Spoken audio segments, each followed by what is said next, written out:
You're the key. The key to what? In this era of peak TV, wrapping up talent and content are king and queen. But consciousness remains a relatively unexplored hinterland. Until now, with the 8-episode first season debut of the simply stunning Legion on FX on February 8th.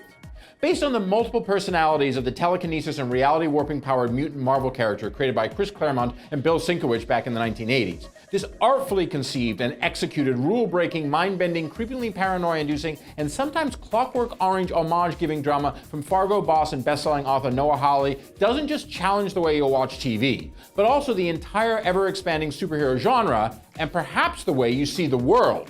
Or certainly the lens of Legion himself through which what you think is real in a world going mad. He believes he's mentally ill. But he may be the most powerful mutant we've ever encountered.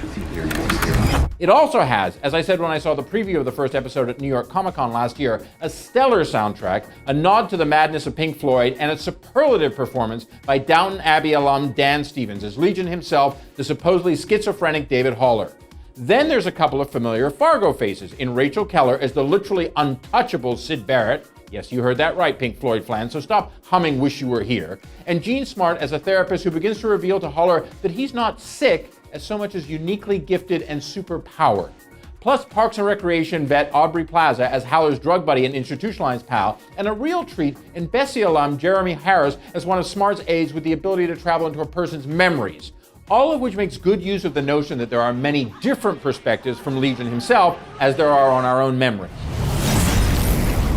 Now, as much as I like the real leap for Marvel of this series, which I mentioned late last year was one to look out for this year, I'd be dishonest. I'd be peddling a bit of snake oil if I didn't give you a heads up on the notion of perspective here, time, and where it all comes from.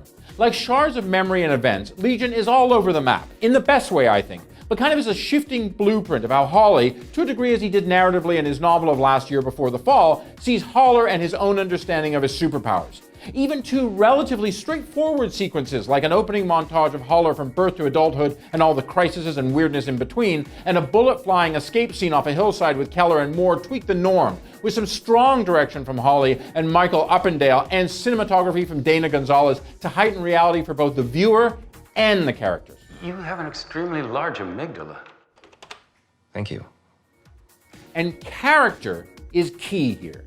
Because one of the things that has always distinguished Marvel from its rival DC Comics is its embrace of the neuroses and insecurities of its heroes, as they struggle with their powers and the people that those powers change them into. With one or two exceptions, to put it mildly, Marvel heroes are not happy campers, and that far more than their powers, as Hawley so well mines here, that is what makes them so interesting. So less than a month in, Legion is, I have to say right now, obviously, without a doubt, one of the best new shows of 2017 in my opinion, and another top-notch addition to the high-standard stable that John Landgraf and crew have built over on FX in the past several years. Watch it. You should watch it, because Legion, that's where the action truly is.